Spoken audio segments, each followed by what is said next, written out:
Grabe guys, legit lahat yung nag-comment dito. Pinanata ni US President Donald Trump ang ilang bansa sa Latin America. Sa isang interview, sinabi ni Trump na payag siyang magpadala ng US military forces sa Colombia.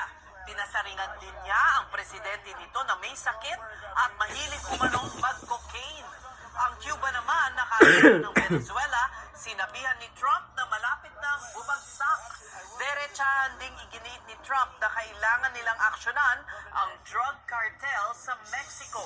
Sinabihan ni Trump kasunod ng pag-atake ng US sa Venezuela at paghuli sa presidente at first lady nito dahil umano sa drug trafficking.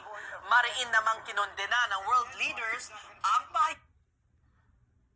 Grabe yung komento dito guys, napaka-legit. Ayan o, puro next daw, Philippines, ayan o.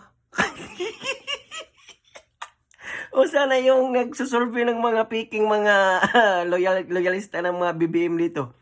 Ayan o, lahat ng komento dito, ay ilalagay ko sa link, tapos sa comment section yung link ha, tapos doon kayo magbasa kung halos lahat ng panawagan ng mga Filipino, isusunod na daw yung Pilipinas sa mga coins. Ayan o, Pilipinas na naman, yung first, yung Marcos family. O, ayan o.